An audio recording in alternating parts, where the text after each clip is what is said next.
want to start off by commenting on the big win last night here at home against Pfeiffer. Now 7 wins on the year against Conference Carolina schools for Francis Marion.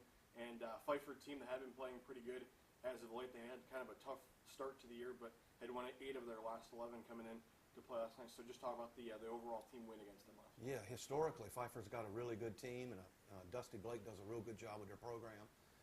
Last night we just came out and swung the bats really well. I think we had 25 hits last night, which is, you know, at any level is a lot of hits, and scored a lot of runs and played good defense and pitched, you know, adequately enough to get through the game. So I was pleased, and it's 2 wins in a row for us, and hopefully it'll give us some momentum going into the weekend versus Southwestern. What was the early message, if there was one, that you gave to the guys last night? I mean, second pitch of the game, Jacob Shoemake got the start, gives up a home run to their leadoff hitter. It kind of puts you behind the 8 ball pretty quickly in the game. So what message did you guys have for the guys in that middle of the first inning before they came out and were able to tie the game up in the bottom of the first? Well, you know, sometimes when momentum shifts in a game that quickly, because when the game starts, nobody has momentum, and then, you know, boom, they hit a home run.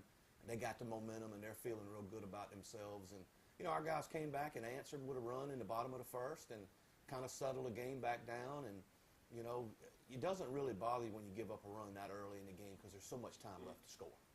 And, you know, then you talk about the bottom of the second inning. That was where you guys kind of opened up. You had that 5-run bottom of the second. Schuler Ward started off. He's had 2 really good games his last 2 times out. So just talk about him being able to table set that bottom of the second inning for you guys. Yeah, Schuler's done good the last 2 games, and he seems to be seeing the ball a lot better than he did several weeks ago, and we're excited about that. He's one of our better defensive outfielders, and he's a threat to throw you out if you try to run. So hopefully he'll continue to produce on the offensive side and stay in the lineup for us. And also, too, right there in that 3 spot in the lineup, you got J.D. Crow, a career night for him last night, 6 RBIs. It seemed like if he couldn't bring in a run with a hit, he was bringing one in with a sacrifice fly, and just had everything working for him last night. Seems like he's caught fire at a good time. Not that he hasn't been on fire, but he's really started to swing the bat well over these last 5-6 games for you guys. Yeah, JD's hitting, I think I checked the stats today, and he was hitting 355, which is low for him. You know, if you were to ask him, he's telling you he's not swinging the bat well enough. But hopefully he'll heat up down the stretch, and last night, if that's any indication, then he will.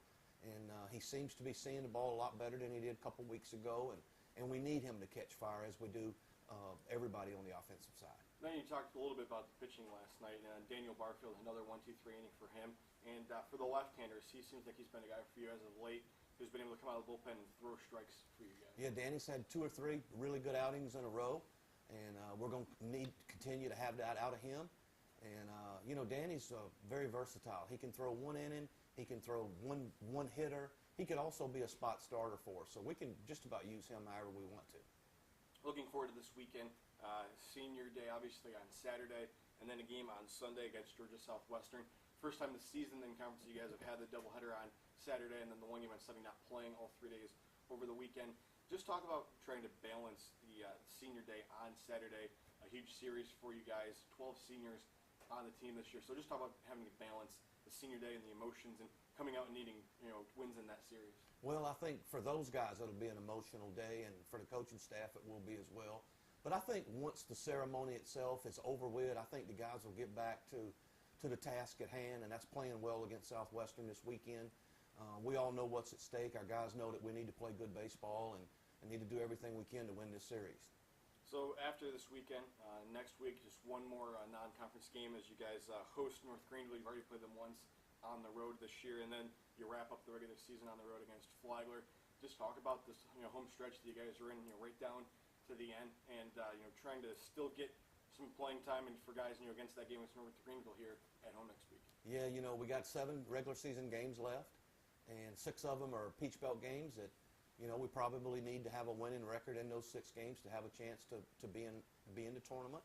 And North Greenville's a very good team, and we'll get a chance to prepare ourselves for Flagler a couple days prior to that series by seeing North Greenville. And, you know, I think our guys will be excited and ready to play. It'll be a last home game. Yep. Thank you, Coach. Thank you.